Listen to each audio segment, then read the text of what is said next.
The night was cold and empty when Elena first met him. She was 22 years old, working the closing shift at an old mountain lodge near the edge of the woods, a place most people in town warned others to avoid after dark. Elena was not a woman who followed warnings easily. She needed the money, and the lodge paid well enough to keep the lights on in her small apartment, so she stayed. A storm came without notice that October night. The wind hit the windows hard, and the power flickered twice before settling. Elena was wiping down the front counter when the door opened, and a man walked in from the rain. He was tall, quiet, and bleeding from a cut above his left shoulder. He wore no coat. He gave no explanation. He simply looked at her with a pair of eyes so deep and amber-colored that Elena forgot for a moment what she was supposed to say. His name, he told her, was Caius. Nothing else followed that. She brought him inside, gave him a clean cloth for the wound, and made tea she was not sure he would drink, but he drank it. They sat together as the storm refused to pass, and they talked for hours about small things, the names of the mountains, the way fog behaves in winter, the particular silence that follows a heavy rain. Elena did not know why she felt so comfortable with a man she had never seen before. She only knew that the conversation felt more real than most conversations she had ever had. What happened between them that night was not reckless. It was quiet and honest, the way things are when two people feel something they cannot explain, but also cannot deny. Elena had not planned for any of it. She was not the kind of person who made careless decisions with strangers. But Caius did not feel like a stranger. He felt like something she had been waiting for without knowing it. When she woke the next morning, he was gone. The room held only the faint smell of pine and something else she had no name for. No note, no number. No trace of him except the impression his weight had left in the pillow beside her. Elena sat in the quiet for a long time, then got up, finished her shift, and drove home, telling herself it meant nothing, that it had simply been a strange and beautiful night that belonged to the storm. 2 months later, she learned that it had meant everything. The pregnancy was not met with kindness. The man Elena had been slowly pulling away from, before that October night, left the moment she told him the child was not his. Her mother used words that left marks. Co-workers went quiet in that particular way. That is worse than anything they could have said out loud. The town she had grown up in was very skilled at turning a person into a lesson for others. The only person who did not flinch was her Aunt Mirella, a woman who was wide and stubborn, and entirely without shame. Mirella opened her home, made a spare room into a nursery, and told Elena in plain language, "You raise what is yours. Everything else is noise." It was the most useful thing anyone said to her during that entire year. Luca arrived in June. He was a small and serious baby, who looked at the world with eyes that stopped people mid-sentence. They were golden, not brown, not hazel, but a true and luminous gold that no doctor could explain and no one could stop commenting on. The pediatrician wrote, "unusual iris pigmentation" in his chart, and left it at that. Elena said nothing. She looked at those eyes every single day and thought of a man she would never find again. And then she got up and made breakfast and went to work and did everything that needed to be done. She raised Luca in a 2-bedroom apartment above a dry cleaner's shop. She worked morning shifts, studied for her nursing certification at night, and learned in small daily pieces what it meant to be someone's whole world. It was hard in ways she had not anticipated. There were nights she sat on the bathroom floor after Luca was asleep and cried from exhaustion. There were mornings she could not remember the last time someone had asked how she was doing and actually waited for the answer. But there was also this, Luca, at 14 months, laughing so hard at a bubble that he fell sideways. Luca, at 2, pressing his small hand to her face when she looked tired, and saying, "Okay, Mama." Luca, at 3, explaining to Mirella, very seriously, that clouds were made of sky water, and that she should drink more of it. He was remarkable, in a quiet way that had nothing to do with performance. He simply paid attention to the world in a manner that most adults had forgotten how to do. He also healed from scrapes too fast. He always knew when Elena was sad before she showed it, and his eyes, those gold eyes, pulled light from whatever room he entered. Elena told herself it meant nothing. She told herself this for 4 years. The invitation to the nursing conference came with a venue Elena almost ignored. The estate on the territory border had been recently restored and was hosting the regional medical event that year. She recognized the family name on the letterhead, Varen, only as one of those names that people in the area spoke in a lower voice, the kind of name that came with history and weight. She thought nothing more of it. Mirella was sick that weekend, with a fever that would not break. There was no other option for childcare.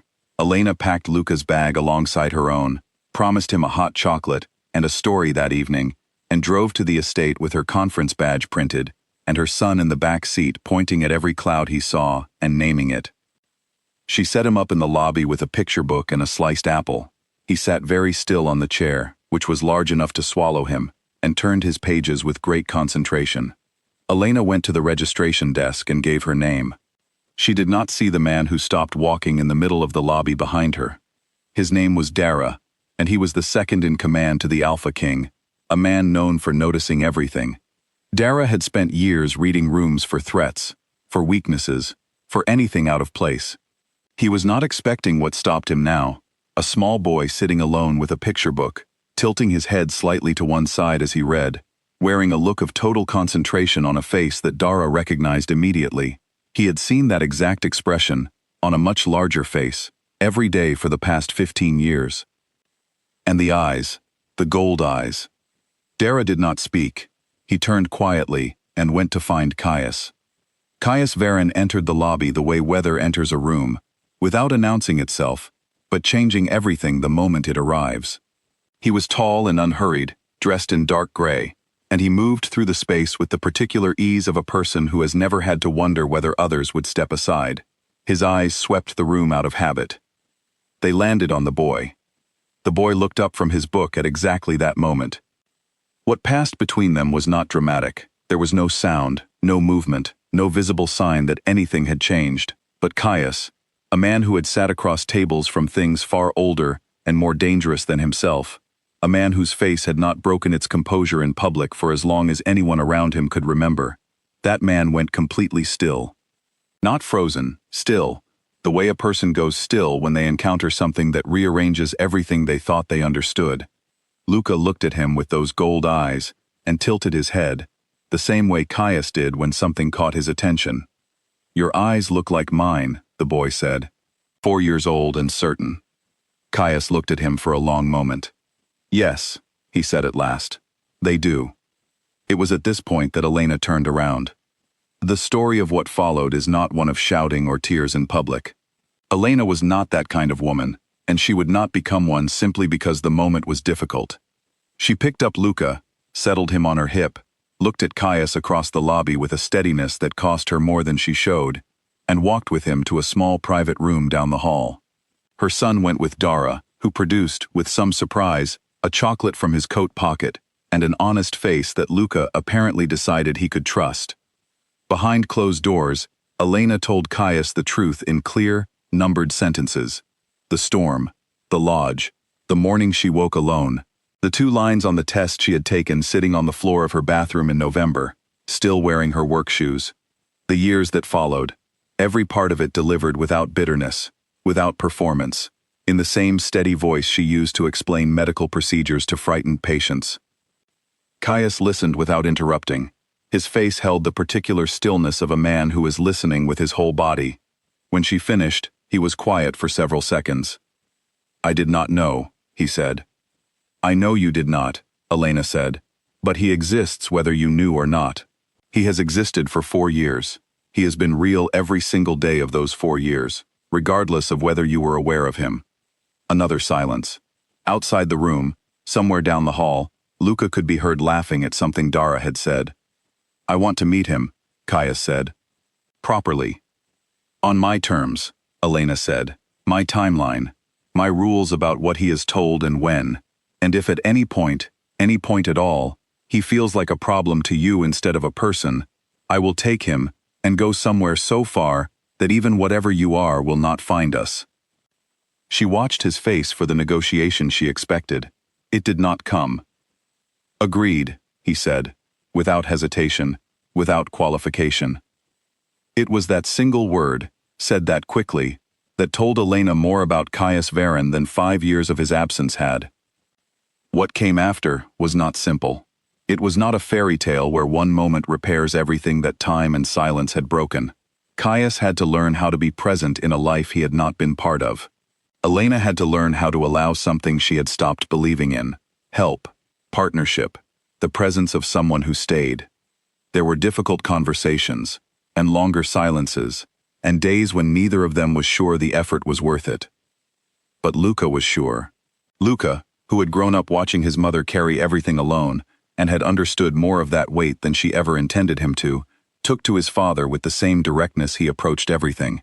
He had questions, and he asked them plainly. Where were you? And, why didn't you come before? And, do you know how to build things with blocks? Caius answered all of them. The third question led to 40 minutes on Morella's kitchen floor, with a set of wooden blocks and a level of architectural ambition that impressed everyone in the room. Morella watched Caius across her kitchen table during that first Sunday visit, and said nothing for a long time. She was a woman who trusted her observations more than she trusted words, and what she observed was a man trying, genuinely, without pretense, to earn something he understood he had no right to simply claim. That was enough for Morella. Not forgiveness, not approval exactly, but enough. Elena stood in the doorway that afternoon with a cup of coffee she kept forgetting to drink. She watched her son hold up a crooked, improbable tower of blocks and announced to the room that it was a castle. For all of us, Luca said, because he had always been the most specific person in any room about what he wanted. Caius looked at Elena. Elena looked at Caius. Between them was everything that had happened and everything that had not. The storm, the absence, the 4 years, the gold eyes that had been walking through the world carrying a secret neither of them had agreed to keep. It was a heavy thing to hold between two people, but they were both still holding it, and that, Elena was beginning to understand, was where everything real begins, not at the easy start, but at the hard stay. She drank her coffee. It had gone cold, the way things do when you have finally stopped being too tired to notice them. Outside the kitchen window, the sky was the particular blue of late afternoon, the kind that does not last long, and is beautiful precisely because of that. Luca's castle stood on the floor, leaning slightly to one side, built by two pairs of hands that had only just found each other. It was not a perfect thing, but it was standing, and in that moment, for the first time in 4 years, Elena thought that standing might be enough to begin.